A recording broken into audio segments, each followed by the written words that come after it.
thing you guys should know about me is I like to win. Okay, hi, my name is Jean and I like to win. I like to be a winner. Okay, and that's exactly what's happened today. That's exactly what's happened on this very day, is that I have won. Okay, we have won and they have lost. They have absolutely lost. Ooh, the Little Mermaid's black. Ooh. Guys, oh, I am delighted. Look at me smiling from ear to ear. I have never been happier. And as you can probably already tell, guys, I just watched The Little Mermaid. Let's talk about it.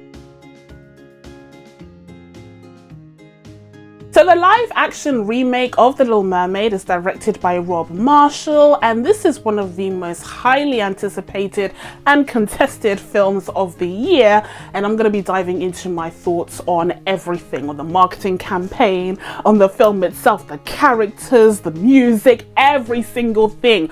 We are going to be diving into it, okay? But be sure to check out the chapter times. I tend to include chapter times in all of my very long videos if you want to jump ahead to your favorite subject. And also, if you haven't already, please be sure to subscribe to my channel and make sure you turn on your notifications so that you can be told when I upload next. I have a very exciting video that I'm planning to do next week in honor of the release of The Little Mermaid, so please be sure to subscribe and look out for that video very soon.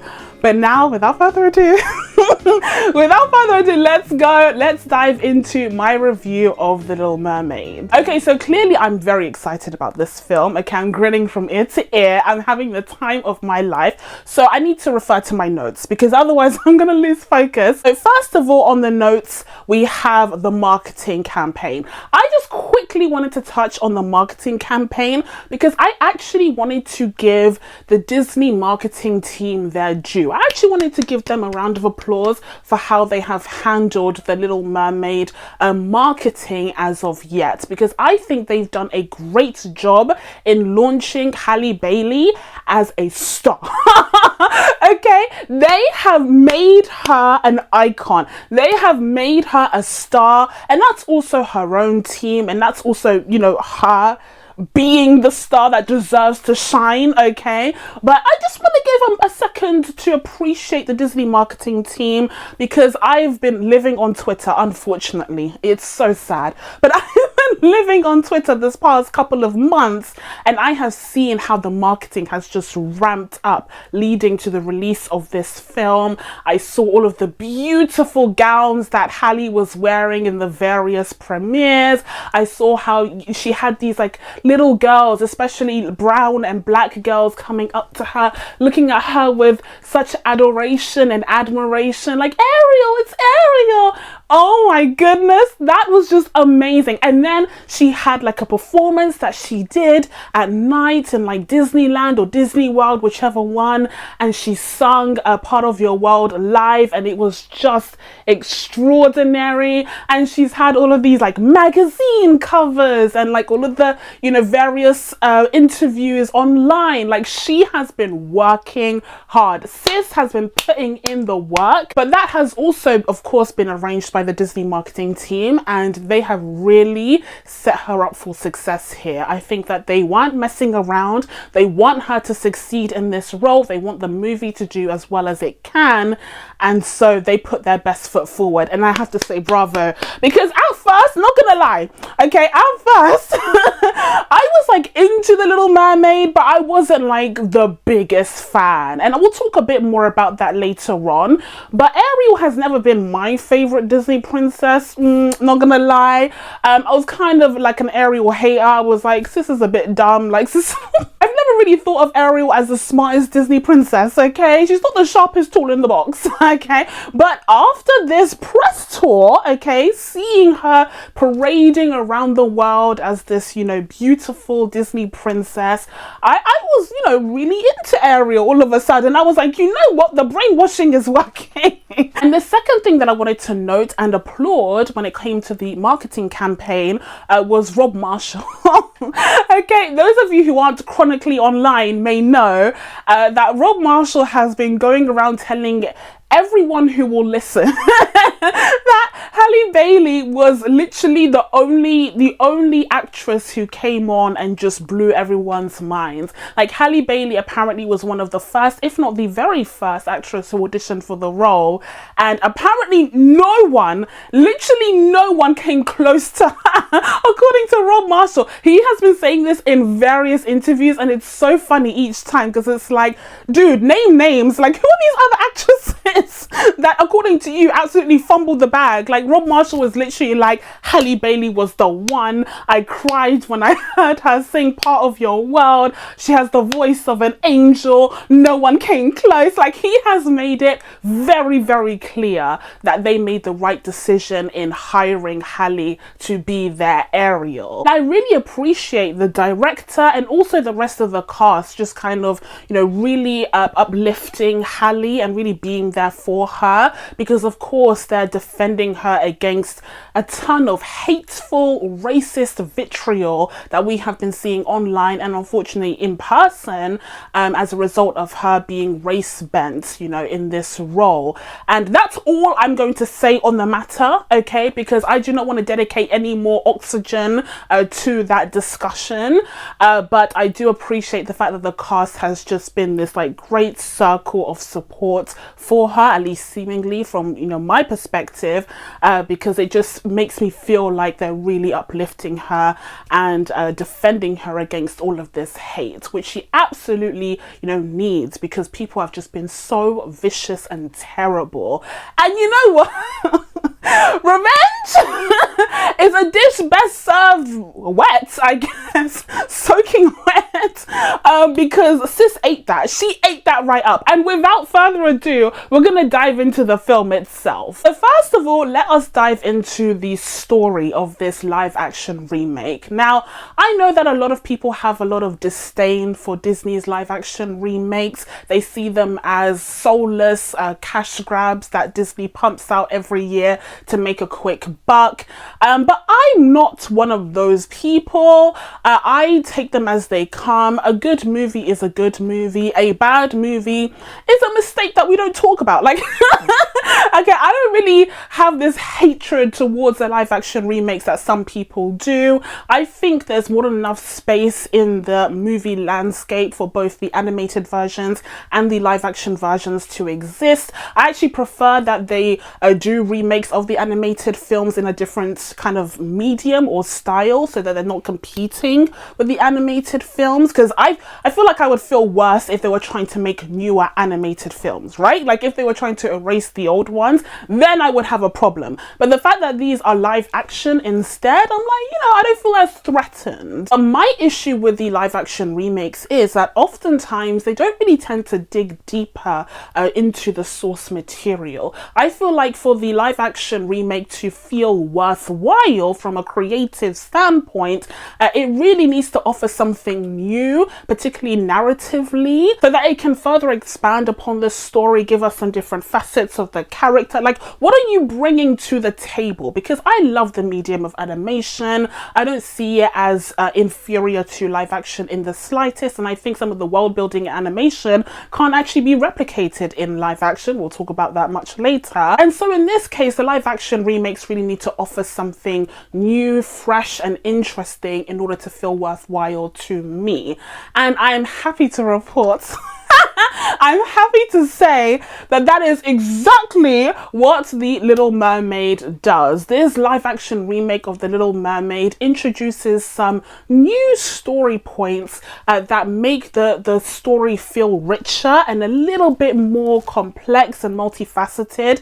Again, it's still a family movie. I'm not expecting like Inception levels of thoughts here, but I do think that they take this story seriously and they take the messages of the story very seriously to make them relatable and accessible to the audience. And they are looking at a very diverse audience because they want to appeal to both children who are 5 and adults who are 95.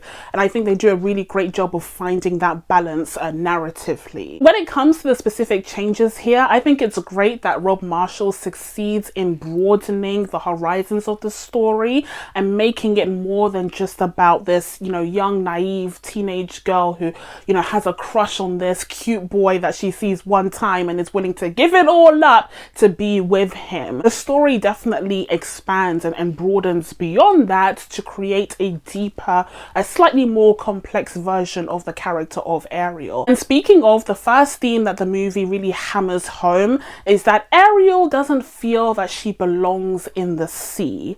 Now, this is a theme that is straight out of the original animated film. Do not get me wrong, okay? The original animated film makes it very clear that Ariel is not just infatuated with some guy, she's also in love with and obsessed with the idea of the human world overall. This message is not in the subtext as some may lead you to believe, okay? It is the text. It's the text itself. But in the early 2010s, it became incredibly popular for people to show disdain towards the Disney princesses from a feminist perspective. And a lot of people, unfortunately including myself, started to reduce these more complex stories into just sound bites about how anti-feminist they were. And I recently watched a video by one YouTuber, I think it was Modern Girls, but I'll put the picture up here, where they discussed this in further detail, and it really made me appreciate how much more complex the Disney princess stories were even in the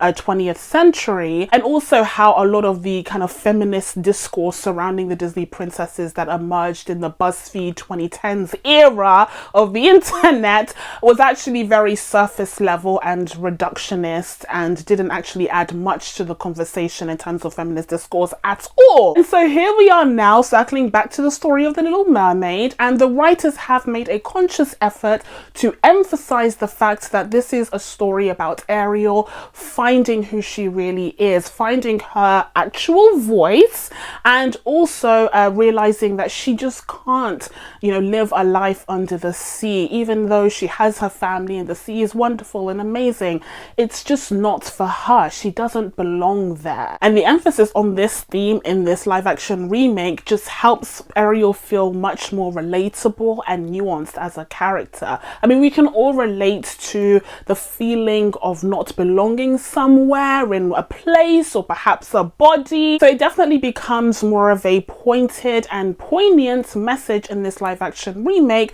that is less entangled with the juvenile love story of the original animated classic. And there were several moments in the live action remake that really resonated with me and drove this message home even further. First of all, you have the scene where Ariel first turns into a human and she's looking at her new human legs. And there was something really powerful about that scene that just felt more intense in live action, because you just see this physical transformation and all of a sudden you're faced with the consequences of her action.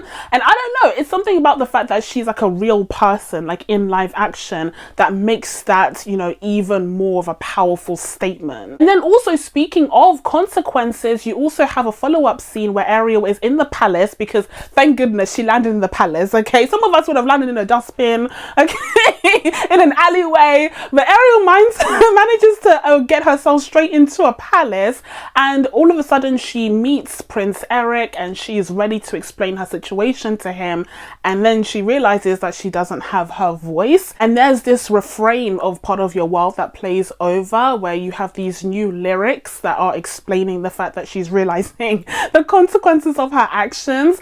And I feel like, again, that was just so much more poignant to what we got in the original film, where it just kind of seemed a bit more blasé, the fact that she had given up this huge thing to kind of live in the human world. And that moment of realization just, again, like really enriched that theme in the story. And next up, another thing that's really enriched in this story is Ariel's relationship with her father Triton, who is portrayed by Javier Bardem. First of all, he kills it. Oh my goodness, does he kill it? Okay, like he is so good as King Triton. It's out of this world. But anyway, side note though, I have to say, whilst I was watching this film, you know I'm getting old, okay? You know I'm getting old when I'm watching the Little Mermaid live action remake and I'm kind of relating to the I'm kind of relating to Triton because man, if that was my daughter, like this girl just won't stop moving. I would be so frustrated. I'd be like, Ariel, please just sit down. Sit down and read a book, sis, please. Why are you doing this to me? Or like she literally has him swimming across the 7 seas looking for her. Where is this girl? She's in a shipwreck. She's being chased by sharks. This is a problem child. Oh my goodness. But he was so good as King Triton, and you know his role isn't elevated massively until you have that end scene. We'll talk about it in a second, but throughout the film it's very clear that they just have this like misunderstanding between each other. You know, Triton is just not listening to her, and honestly none of her sisters are listening to her either, because they're just assuming that this is just a phase that she's going through. But they're all assuming that she will get out of this phase and then grow up to be just like them, refusing to accept the fact that perhaps she is just different and she will remain different. And on top of that, you have that added layer of this trauma that Triton has because their mother apparently was killed by a human somehow, and so he has this kind of vicious hatred towards humans overall, whereas Ariel is trying to communicate that perhaps this one person was bad, but that doesn't necessarily mean that the whole human species is evil. Hate to break it to sis, but we are. You know, Triton was right. But then of course, just like in the animated film, you have Triton make the ultimate sacrifice as he faces up to Ursula and realizes how Ursula has used Ariel's weaknesses to her own advantage, and he sacrifices himself for his daughter, and it's a really touching moment. I don't think it has the emotional gut punch that it could have had it been a little bit more paced evenly, but then you have that end scene which more than makes up for it, where Triton sees Ariel one last time before she sets off on a voyage with her new husband, and that scene that scene, ooh, trigger warning if you have daddy issues. That scene was honestly just so amazing, and then the rest of the mermaids come and you're just like, oh my god, the community is there for her, her family is there for her, they're supporting her. Oh my goodness, this is too much for me. I started crying. This is too much for me. It was a beautiful ending to the story, and it made for a really nice arc to King Triton's character in this version. Another theme in this story that I think they really took up a notch and really enriched in this live action version is the love story between Eric and Ariel. Yes. Even though we showed a lot of hate and disdain towards Ariel for giving it all up for a man, myself included, okay? But first of all, when the man looks like that, I'm just kidding. I'm just kidding. We'll talk about Prince Eric. But I will say there were major improvements this time around to the love story. I bought it 110%. Oh, I was down bad for these two. Absolutely. Absolutely. To say nothing of the on-screen chemistry, again, we'll talk about it, but just from a narrative perspective, it's just so beautifully paced. They really take their time, even though the series of events takes place over what, like 3 days, but they really have just taken their time here and just made it so good and so compelling and convincing. In the original film, you're like, oh my god, what's going on? This little girl, someone needs to save her from her, you know, poor choices in life. But in this version, you're like, hang on, I'm actually on board. I'm a bridesmaid. In fact, I'm the maid of honor. In fact, I'm the maid of honor. Okay, let me catch these flowers. And on top of the even pacing of this story and the fact that they really took their time with Ariel and Prince Eric getting to know each other, despite the fact that she didn't have a voice, another thing that they did really well was drawing these parallels and comparisons between Eric and Ariel, which made it clear that they were, you know, two sides of the very same coin. You know, Prince Eric is also a prince and his mum is a queen, and he's also being persuaded to, you know, stay on the island, stay on the land, stick with what they know, and, you know, not to steer too far from that. Whereas his desire is to go out into the ocean and explore and, I don't know, colonize? I don't know. I don't know what Eric's desire is, okay? He has a whole song, which I was like, we don't need the song. But whatever his desire is, it's out there in the ocean. He's Moana. He's basically Moana, and he wants to go out into the ocean. And good for him, honestly, because animated Eric didn't really have much of a personality. He was just cute. So, like, I love this for him. And then on the flip side, you, of course, have Ariel, who is underwater. And she, you know, doesn't feel like she belongs there, even though this is supposed to be her home. And she finds, you know, refuge and excitement and inspiration on land. And so she falls in love with the human world, whereas he's falling in love with the ocean. So again, they're two sides of the same coin. And there were oftentimes moments in the movie where Ariel's scenes were perfectly mirrored by Prince Eric's scenes. Again, just really emphasizing the parallels between these two characters, which makes them feel like they're destined to be together. It's just such a clever way of setting it up where you don't have to have a ton of screen time with the two together. Even before they've met officially, you already get the sense that they belong together. It's very well done.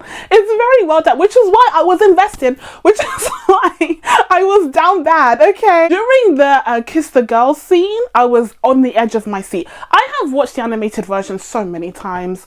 I know what happens. I knew what was going on, but still, as I watched this, as I watched the live action version, I was like, yeah, maybe they will kiss this time. Who knows? Maybe they will kiss, because they came so close so many times.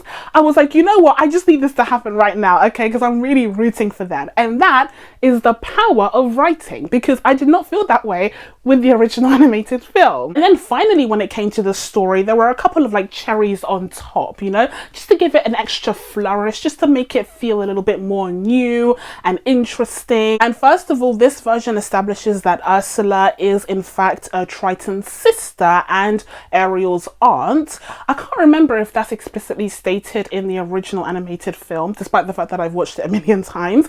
But here it's, you know, very clear from the jump that they do have that familial connection. And I think that makes sense, you know, for the character of Ursula. It adds a little bit of something for her as well, and also establishes that connection that she has with Triton and why she resents him so much. She's basically Scar.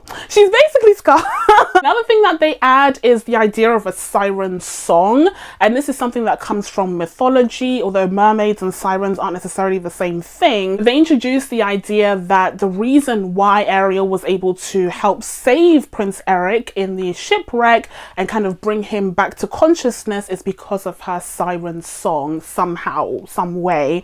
And I think it makes sense, because Halle Bailey's voice is so incredible that it must be magical powers from a mythical creature. It must be.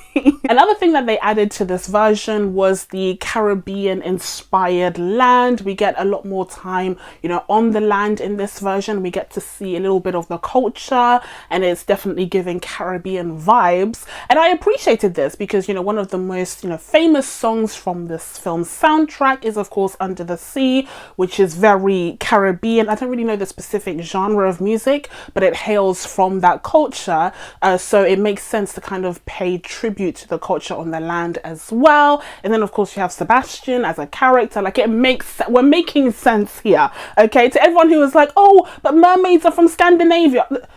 Ma'am, sir, sit down. Please sit down. You're making a fool of yourself, okay? This is making sense. What you're saying does not. And speaking of the land itself, I did find out from Twitter that these scenes were apparently shot in Sardinia, and it looks absolutely beautiful. So beautiful, okay? But not only that, but I couldn't help but notice that they took some little bits and pieces from a city called Porto in Portugal. And Porto, you know, one of the things that it's very well known for is being a major port in Portugal, which was instrumental in colonization times. Anyway, we don't need to talk about, maybe that's what Prince Eric is. I'm joking. We don't need to talk about that today, okay? But another thing that Porto is known for, guys, is its blue tiles. It's beautiful blue tiles, which I had the privilege of experiencing firsthand when I was there last year. And so I'll pop up a few pictures of myself next to some blue tiles. But yeah, they are absolutely stunning and they are a staple of Porto. I think it was so clever for the production design team to have included this little element as part of this fictional land, because it does actually look kind of magical and whimsical when you see these blue tile buildings in Porto standing next to like other modern office blocks. But it's also something that feels very lived in and really unique, and I think it fit perfectly with the aesthetic of the land scenes. And another little story element that I liked in this live action remake was the added addition of Ursula just making things 10 times worse and having Ariel forget that she needs to get Prince Eric to kiss her in order to remain a human. I think that was just a little something in there. I think it helps with the consent concerns as well, because otherwise it would just be her desperately trying to get a guy to kiss her without saying the reason or being able to express what the reason is, and that's a bit like it's a bit iffy, do you know what I mean? So they avoided that, okay? They deviated from that and made it so that she couldn't remember that that was what she was trying to do for the next 3 days. And so it's up to Sebastian and Scuttle and Flounder, the crab, the bird and the fish, okay? It's up to them to get these two to kiss, which I think was really endearing. Okay, so now that we've talked about the story beats, it's time to get into the characters. It's time to get into the performances. And first one up we've got is, of course, the icon, the legend, the Disney princess, the voice queen, Miss Halle Bailey. Oh my goodness. Oh my goodness. Listen, people say this too often, but this right here, she ate. She actually ate, gobbled the other girls. Now I know what Rob Marshall was talking about. Halle Bailey, like, killed in this role. She did everything perfect. Tens across the board, okay? She was the perfect Disney princess. She had an air of just like beauty, kindness, you know, empathy about her. You just got the sense that she was this kind, beautiful soul, and she was, you know, in this like really difficult situation, but she wanted what's best for people and for herself, and you could just relate to her. Oh, she was just magic. She really was. And Halle Bailey is just so stunning that she sells the Disney princess look. Oh, she does it effortlessly. It was a sight to see. And mind you, I saw this in IMAX. I didn't mention this before. I watched this movie in IMAX. This is the first film I've watched in IMAX since Avatar 2, and the second film that I've watched in IMAX in total. Okay, I trekked, I swam, I swam down the River Thames to go to the South Side to see this in BFI IMAX, and it was worth the trip. Oh, wow, Halle was spectacular. And this is just talking about her acting, to say nothing of her voice. To say nothing of her voice. People have been posting snippets of the Little Mermaid soundtrack all week, but I've been avoiding them because I wanted to hear them fresh, you know, during the film. But one song that I couldn't help but check out before the film came out was Part of Your World. And when I tell you I cried, when I tell you I cried when I heard that song for the first time, her iteration of the song honestly is just so beautiful. Her voice is just out of this world, guys. And there was never any question. I've been telling you this for at least a year, so there was never any question. But man, to see like how much she ate, it's just it's just a whole other thing. So yes, Halle was perfect. She was everything and more. And let's not forget that she had to fake swim for like 60% of this entire film, and she did it so convincingly. She was just so ethereal and so stunning. She was able to sell a genuine connection with her, you know, fish, crab and bird friends that didn't actually exist. And of course, she was also able to sell the emotional beats with King Triton and Prince Eric, and she just did a phenomenal job in this role. And again, just like really creating this air of being a Disney princess. Like, she just personified it so well. I'm so happy. And then next we have Jonah Hauer King as Prince Eric, and like I said, he also ate. Like, he also did what needed to be done. He definitely has a lot more screen time in this live action version, which again, I think really helped to establish him as a bit more of a well-rounded character rather than just being a cute boy that happened to be the object of Ariel's affections. I really came to like Prince Eric's personality. He seemed really kind and compassionate. I mean, when Ariel first meets Prince Eric when he's conscious in the palace, he is visibly disappointed that she can't speak, but he still like caters to her and wants to make her feel at home in the palace because she's obviously been through something. Like, sis has been through something. Let's get her some clothes. Let's get her some stuff to do. Okay, and I really liked that about the character. And then you go on to the rest of the day that they spend together. They meet in Prince Eric's like office or something, and Ariel's showing him how to blow the little shell thing, and he's like befuddled. Oh my god, guys. And then you have that scene where he's like explaining all of the maps to her, and he's just so kind and patient with her. Man, maybe I'm a fool. Maybe I'm just like a lovesick fool, but I really bought into this romance, okay? I was here for it. It was giving me Kate and Anthony vibes, not gonna lie. Not as intense and not as adult, but it was definitely giving me that. And then later on in the day, you see Ariel literally take the reins, and they end up in this like marketplace. Again, it's giving you a Caribbean vibe. We also get the amazing cameo from the OG Ariel, Jodie Benson herself, who again has also been very supportive of Halle Bailey, you know, taking on this mantle, which is just brilliant. But in that scene, you get to see Ariel, you know, discover the human world and get things wrong and look ridiculous. But he's not like mocking her. He's just like perfect. He's just perfect and compassionate and understanding, and you just buy their relationship, even though it's literally one day, even though it's the space of 48 hours, you just buy that connection that they have. Although, like I said, okay, whilst I appreciated the extra screen time that Prince Eric got in order to establish him as a more, you know, compelling character, the song that they gave him, yeah, no. That could have stayed in the drafts, not gonna lie. I didn't love the song. I was trying to, you know, tap my foot and, you know, click along to it, but I was like, yeah, nah, it's giving very theatre.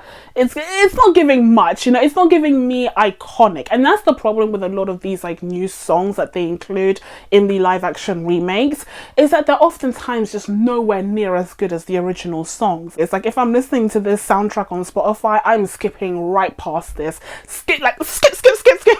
But yeah, overall, Prince Eric was a huge thumbs up. Like, he was a huge W for the film. I think Jonah knocked it out of the park as a Disney prince. I liked the inclusion of him being adopted and his mother being concerned about him. Like, everything that they added to his story to enrich the character was just done really well, and he sold it from an acting perspective as well. So just job well done. Okay, so next up we have Ursula. We have Ursula the Sea Witch, portrayed by none other than Melissa McCarthy. And not gonna lie, when I was watching the trailers, I was a little bit concerned. I was a little bit nervous. I didn't watch all of the millions of trailers and TV spots that came out in the successive weeks leading up to this release, because I wanted, again, a lot of the material to be new and fresh to me.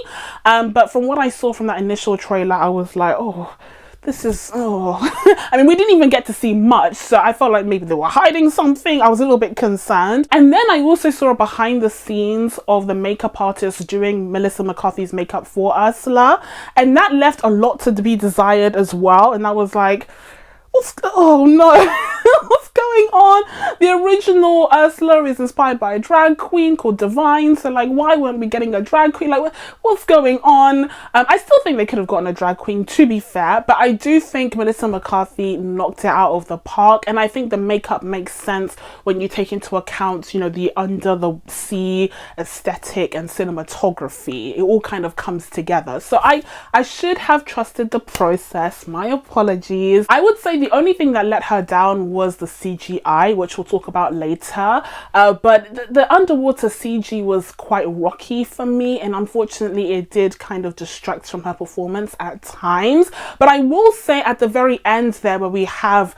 you know, Queen Ursula with the trident and the crown, and she expands to become huge and monstrous, they made the good call of having that be in the dark, okay, with her face, you know, largely obscured and her eyes eyes kind of shining bright, you know, reflecting that evil. And I think that was a good call because one, you know, in darkness you can conceal a lot of sins, okay, when it comes to CGI. But two, because it just made her look like this like ominous, you know, monstrous figure in the middle of the ocean. And so that was like really impactful, especially in IMAX. That was really impactful. And I think, like I said, it was a really good call to portray her in that way at the end. And then when it came to this iteration of Poor Unfortunate Souls, I don't think it was better than the original, if I'm being honest. You know, this film has a lot of improvements on the original, as I said, but I don't think that Poor Unfortunate Souls is one of them. I do prefer Pat Carroll's version. They did change some of the lyrics to Poor Unfortunate Souls to have more of an emphasis on Ariel, again, wanting to be in the human world rather than wanting to be with Prince Eric specifically. So they got rid of the you have your looks, your pretty face. I know this song, don't try me, and don't underestimate the importance of body language. Yes, like they got rid of all of that, which is actually, you know, one of my favorite parts of the song. But I understood from a narrative perspective that they wanted to steer away from, again, the boy crazy kind of narrative that Ariel has. And then of course you had Vanessa, Ursula's avatar, who comes in to swipe Ariel's man in the last minute, and she's brilliantly portrayed by Jessica Alexander. She only had a few minutes in the film, and I think her part was a little bit rushed, if I'm being honest, but I think she was like deviously, deliciously evil. She did a really great job of selling that, and also the fact that Halle Bailey had to do the reprise as Vanessa, who was also Ursula, and she knocked that out of the park. I was like, because there was like a darkness to that version, like when she was singing it as Vanessa, there was like a darkness, like it was just so good.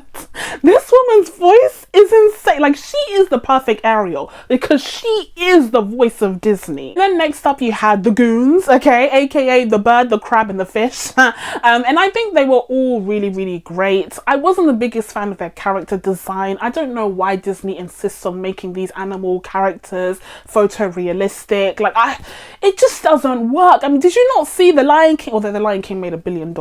I think they learned the wrong lesson with The Lion King. Okay, but it just doesn't work because they're not able to convey emotion.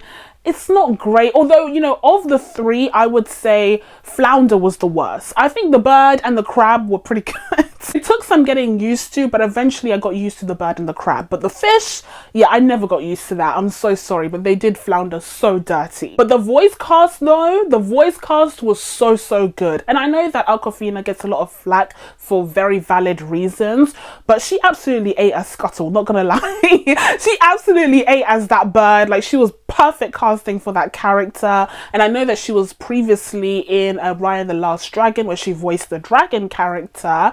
I mean, she has such a distinctive voice that it can be a little bit distracting, but I actually think she suited the bird character better. You also had Jacob Tremblay, who has grown. Oh, they grow so fast. He has grown, okay, but he recorded this literally like 2-3 years ago, so he still sounded like a child, and he was great as Flounder. Again, the only thing that let him down was the character design, which was poorly realized. But then of course you have the big one. Then of course you have Daveed Diggs as Sebastian, and the stakes were high, guys. The stakes are high. You know, I think Daveed Diggs did that. You know, I think he did. I think he did. Listen, I can't attest to the accuracy or proximity of his Caribbean accent, let alone Jamaican accent. Okay, I can't speak on that. I can't speak on that, okay? But I will say it definitely helped that Daveed Diggs can sing, and so when they were doing Under the Sea, which by the way was incredible, what a phenomenal sequence, we'll talk about it in a second, but when they did that sequence, it definitely helped that Sebastian, you know, he hit the notes, like Under the Sea. Although speaking of character design, I have to say, you know, people were so upset. People were so angry. Ariel's not supposed to be black. She's supposed to be from Scandinavia. Meanwhile, no one had anything to say about the fact that, one, Sebastian went from being a lobster to a crab. okay? And two, the fact that Ursula went from being a squid to an octopus.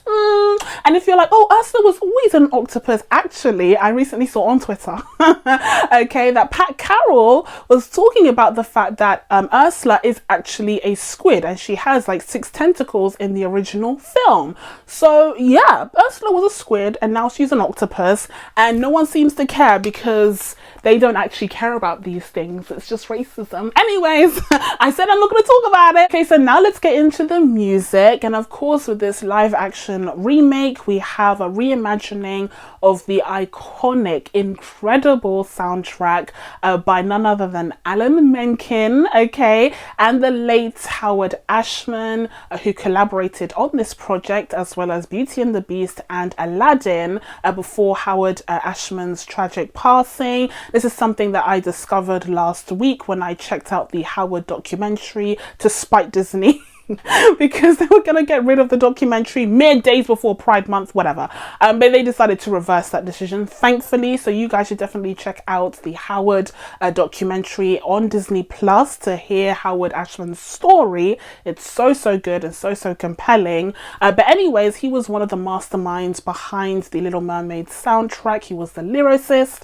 And so here we have, you know, a wonderful reimagining of his work. Some of the lyrics have been changed, as I said, to kind of update with the times, and Lin-Manuel Miranda acts as the new lyricist for this version. And for the most part, they just kind of did the classics. Like, they didn't really mess around with the soundtrack too much. The soundtrack is iconic, it's Oscar winning, like it's perfect, with a few exceptions and a few additions, like Prince Eric's song, which again is a skip for me, and also Scuttlebug's song. I saw that some people really weren't a fan of it, but I didn't hate it, honestly. I kind of got into it. After a minute, the kids in my screening loved it. So actually, I was a fan of the Scuttlebug song. It does feel a little bit out of place at first when you listen to the song. But then, you know, as it goes on and Scuttle is telling the story of what's going on with Prince Eric's proposal and everything, I think it's quite clever. And it's a like classic signature Lin-Manuel Miranda thing to do. And in fact, I was surprised that there weren't more Lin-Manuel Miranda moments like that throughout the film. But again, you just have such an iconic soundtrack that you don't really want to mess around with it too much. Although, why do you get Lin-Manuel Miranda on board in the first place then? I think the best Lin-Manuel Miranda Disney projects are when he's able to put his stamp on the soundtrack and make it his own, like Moana and Encanto. Like, those soundtracks are phenomenal and he did such a great job with them. And I think it's because he had that creative freedom, and he didn't really have that with The Little Mermaid, because he kind of had to work in the confines of what Alan Menken and Howard Ashman already did. And then finally, I wanted to talk about what I think is the most unfortunate element of this film, and that is the CGI. That is the CGI and the cinematography at times. I'll explain. First of all, I do think that the trailers of this film did not do the film justice in the slightest, because I actually think that the cinematography in the trailers was really bad. And I don't know if they perhaps corrected this in the months, you know, leading up to the film.